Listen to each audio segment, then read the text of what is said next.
想象一下，轻松的将自己拉到横杆上，每次引体向上都让你更接近大家想要的宽阔背部和纤细腰身。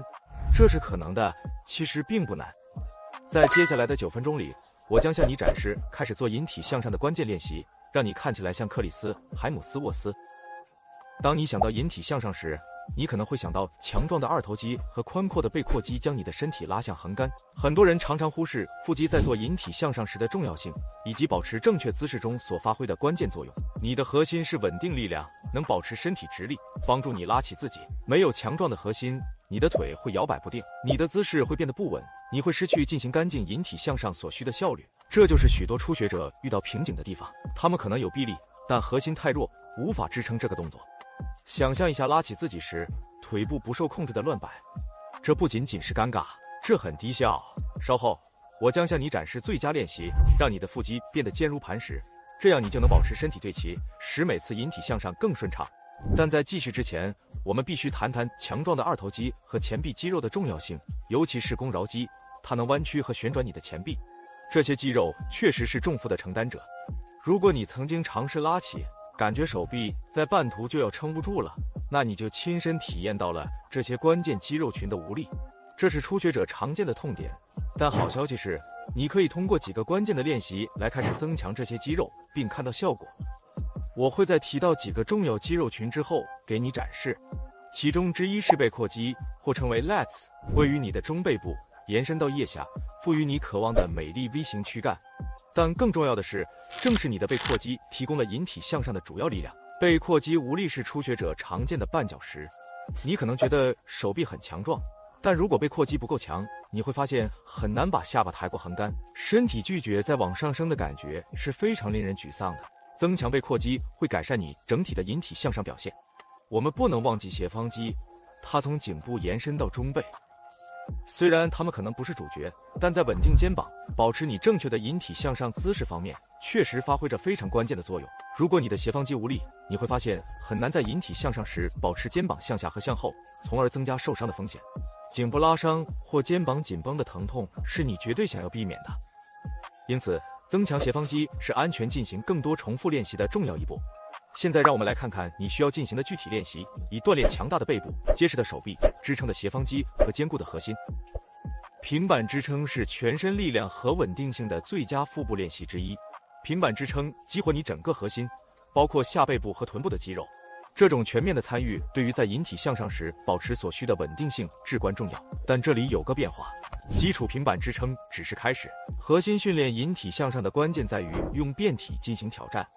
侧平板支撑针对你的斜肌，有助于防止你在拉起时身体扭转。平板支撑伸展时，你在保持平板支撑的同时，将一只手臂伸出，模拟引体向上的动态动作，迫使你的核心更加努力的工作并保持稳定。如果你真的想挑战自己的极限，可以尝试空心体位保持。这个练习要求你躺在背上，抬起手臂和腿，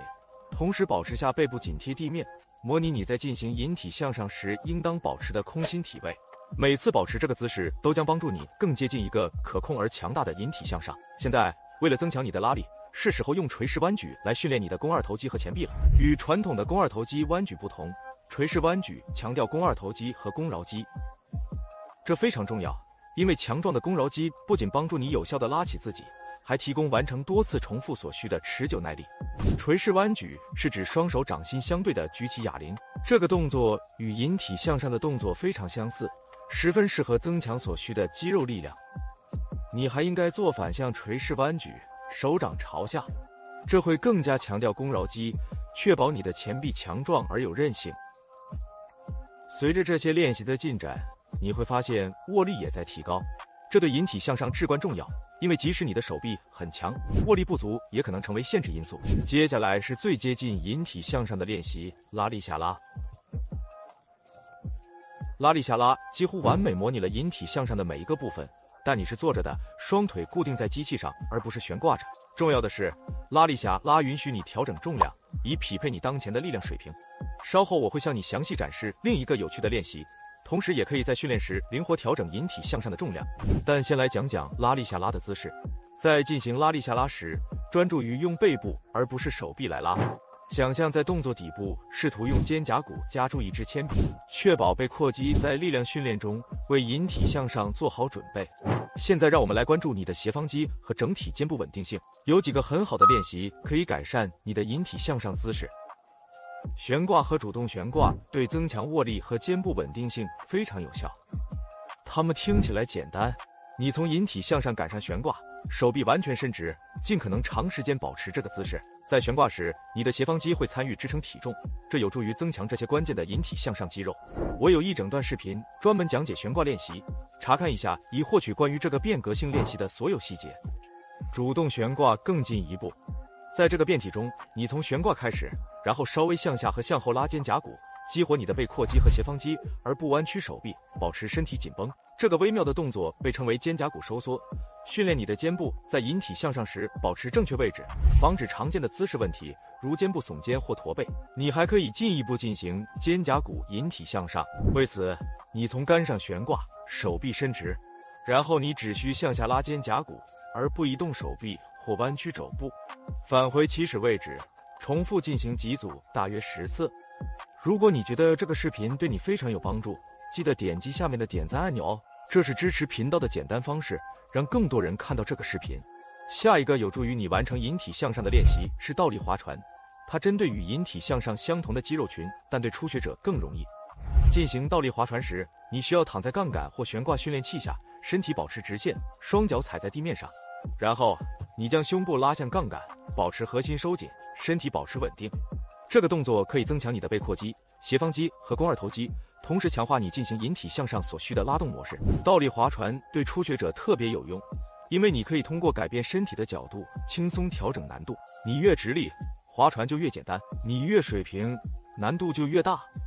一旦你用这些练习训练了所有关键肌肉，你就可以准备进行引体向上了。这里是重要的部分，如果你仍然难以连续做出引体向上，不要放弃。我有几个简单的引体向上变体，可以让你更容易完成这一动作。离心引体向上是你的秘密武器。引体向上的离心阶段是负重阶段，当你从杠杆的顶端降低到起始位置时，在这个阶段，你的肌肉需要更好的控制下降。通常在这个阶段建立力量比向上或向心阶段要容易得多。要进行离心引体向上，首先需要跳起来，让你的下巴高于杠杆，紧握杠杆，或者使用凳子或台阶上去，确保安全。然后慢慢降低自己，花3到5秒钟到达底部。关键在于控制，抵抗快速下落的冲动。你的下降越慢，越有控制，招募的肌肉纤维就越多，从而带来更大的力量提升。离心引体向上特别有效，因为即使你还不能自己拉起身体，也能训练到完整引体向上的动作模式和肌肉记忆。另一个选择是使用阻力带，在做引体向上时提供一些支持。通过将带子圈在引体向上杆上，并将脚或膝盖放在带子里，你可以减少需要举起的重量，这可以帮助你完成引体向上的完整动作，同时增强力量。随着进步，你可以使用阻力较小的带子，逐渐增加挑战，直到你不再需要帮助。